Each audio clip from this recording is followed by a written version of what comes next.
So as a dungeon master, I always like to have 5 or 6 very quick, fast, playable encounters, adventures, stories ready to go. Stories that can be inserted into a game quickly, or for those times where we've finished D&D early and the party wants to play something, we're ready to go. Or for those times that's happened where it's been D&D night, but I'm playing a war game and one of the DMs couldn't make it, and there's a group of players who are like, what are we going to do? We have no one to play D&D with. And like Fritz has been drafted to Dungeon Master. I want to pull one of these out ready to go. So these adventures can fit in, these encounters can fit in anywhere. And I wanted to share with you 2 of them. So there are going to be some spoilers. You're always welcome to play at my table, physical or virtual. If you encounter them in the future, just keep that out of character knowledge to yourself. So with this, the idea, they follow kind of a part 1, part 2, part 3 formula. And I also use this formula to write them. Part 1 kind of introduces a question, introduces a scenario, introduces what's going on. Part 2 is the actual encounter, where now the players are going to be able to have to resolve it one way or another. And it's completely open-ended. I don't know how these are going to end. I kind of imagine they could go either way. And then, of course, part 3 is going to be the consequences of the party's decision, because whatever they choose, good or bad, there are always consequences. So let's frame the first adventure here, or narrative encounter. The party is on their way to a city. They're on their way to the next adventure. I'll kind of weave it in. And they're walking through a field. Over to the side, bordering on the east, is a very large forest. 2 dark shadows fly overhead. An explosion of lightning. An explosion of fire. A scream in the distance. Getting louder and louder and louder. Right before them, maybe 10 feet away in front of them, this knight in armor lands on the ground and literally just pulps and explodes. That's where we begin. So right away, the rogue in the party is like, it must be magical armor because it didn't pulp and that'll possibly resize. So we're getting that. We're also going to check that knight's pockets and see what we can do.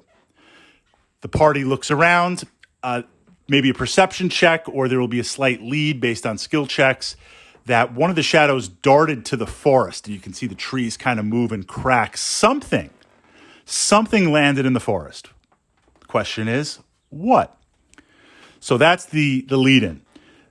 The question, the choice is now when they explore the forest, they're going to see, depending on the level of the party, in that moment, it might be a black dragon. You knew it was going to be a dragon. Could be a black dragon, could be a white dragon, could be a green dragon. Probably not a red dragon. They've got kind of better things to do, but this dragon has landed in the forest. Next to it, stuck into the ground, is a 2-handed sword, glowing, ice, on fire, some sort of description, so obviously it's magical. The rogue's like, we're grabbing that also. And this dragon has kind of a saddle and equipment for riding. So clearly the knight was riding it. Something happened. Now, in kind of classic AD&D terms, the dragon has been subdued to follow the commands of this evil knight that's been pulped. Of course, the question is, how did the knight fall and what pulped the knight? So the dragon is waiting for an excuse to kind of break that lawful evil chain of command to free itself. It's been waiting for this moment. It knows if its master's gone to just wait for further orders. And as long as those orders are never given, it's just going to sit there. But if there's a reason to break it, it will. If the players go for the sword, the dragon will attack. If they speak Draconic, depending on what they ask, it might respond, it might not. But it's definitely going to watch them. If they get on the dragon, it'll take off into the sky. The consequence, the resolution, the yes or no, depending on the party level, it might be another dragon, or it might be a Pegasus. It could be a griffin ridden by an elf. So this elf was fighting this evil knight. The two were dueling back and forth above the party. The party didn't know it. The knight fell, got pulped. The dragon's there. The elf, of course, is going to inquire to the party, It might land there next to the dragon, free the dragon, and claim the sword as his rightful prize. Of course, the rogue in the party is going to be like, no, that sword's ours. And now the party has to possibly face off fighting this kind of spell sword, elf, magic user fighter. Maybe the dragon too. Who knows? Maybe they'll side with the dragon. Maybe they'll side with the elf. Or likewise, if they've taken to the sky on the dragon, the combat will resume, because in that moment, the elf isn't going to really know who's riding that dragon or not. And the players are going to find themselves in a very interesting situation. Who knows how that is going to turn up? So this idea, part 1, part 2, part 3. Okay, quick adventure number 2. Sometimes as a dungeon master, not that I'm keeping my eye on the clock when we're playing, but often if we're playing at a store or a club, there's a hard end time. Likewise, if we're playing at someone's house, I try to be mindful of the time, because people have to commute and we clean up afterwards. And I don't want to overstay our welcome, especially understanding the goodwill of our hosts. So occasionally we'll be coming up on like 45 minutes till our hard stop end time. And maybe the adventure that I'm running, if it's a campaign or kind of a pre-printed adventure, like boss fight, something amazing, right? Something that is going to literally change the game. Maybe we don't want to start that with, 45, 30 minutes to spare. Maybe we want to leave that for the next gaming session. So I am mindful sometimes where, even though we have more time, it's better to end. That's when I pull out one of these adventures also. Okay, jumping into the second one. It's all about the gold. You want the party to do something in D&D, throw enough gold at it. And based on the party level, throw enough gold and they'll jump in to that. Magic items too, but magic items could be like, well, that's kind of cool, but do I really need it? Gold is gold. And it's just a simple request. So the party, the players, they're in a city, they're in a town, they're in that point. Again, just kind of working it in naturally wherever the previous adventure left off. And a group of dwarven miners, a clan of dwarves, wants to hire them to take some supplies to that mountain in the distance right there, not far away, and deliver these supplies, because a mine has been recently discovered, rediscovered. It's being mined, it's producing ore, it's producing gems, it's producing gold and silver, and the dwarven clan wants to keep it going. So just deliver these supplies. Here's half the gold up front. You'll get the other half when they get there. Who's going to turn that down, right? In game terms, that's just an auto win. Of course, something's going to happen along the way, but the party's saying it to itself, well, we're getting paid 1,000 gold pieces just to deliver this stuff to sit on a bunch of wagons, and plus we'll get to keep whatever we find along the way. Plus we'll get experience. It's a win-win. So they travel the caravan, they go up the mountain. When they arrive at the top of the mountain, they find the scene of a battle. Literally, dwarves just blasted all over the place, arrows in the ground, broken axes, smashed wood, smashed carts. And the mine itself has these great wooden doors that can open and close. And the doors are closed and just barred shut. So something has happened, and with the minimal, DC 5 perception check or DC 5 check, something has been locked in the mine. There is one survivor, barely alive. Of course, the cleric is going to throw on the least amount of heals, healing word, just to boost him up. Dwarf wakes up and tells this story of this dragon who attacked the mine. It circled for days, obviously watching the mining operation. And in that moment when the supplies were low, it attacked.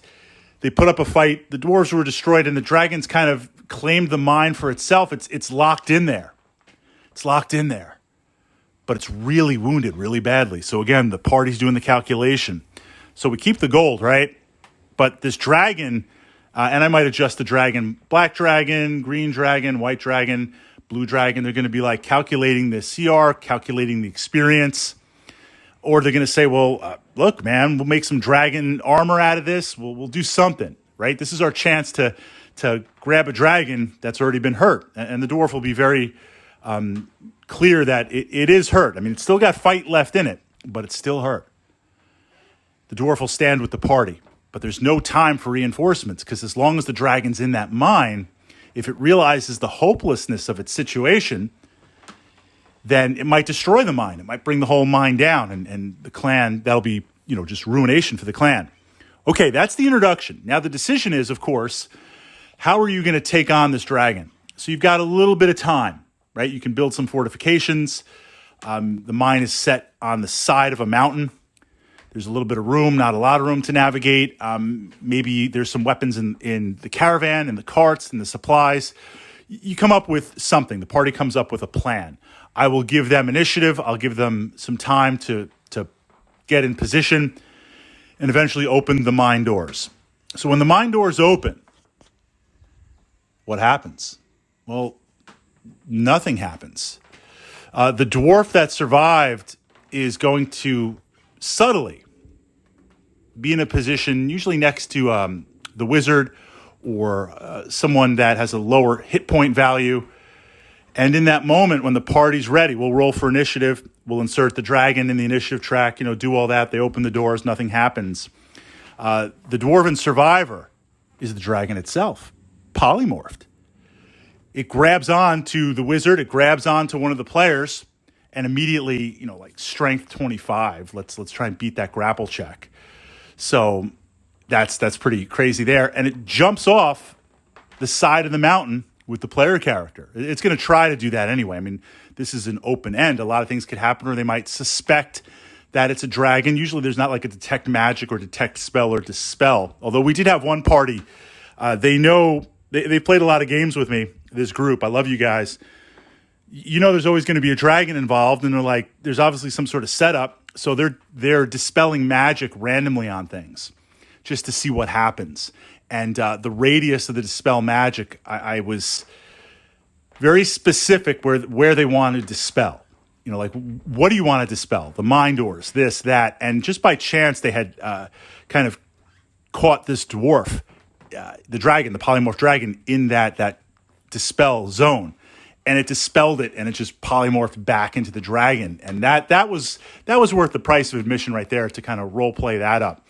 And replace this dwarf miniature on the table with a dragon miniature, because, of course, in that game particularly, we were playing with some miniatures. So you fight the dragon. It jumps off the side of the mountain. There might be some damage taken to the player. I'm not going to just auto-kill them. They might be holding on to the side for dramatic effect. The dragon will fight them. Do they kill the dragon or not? It depends.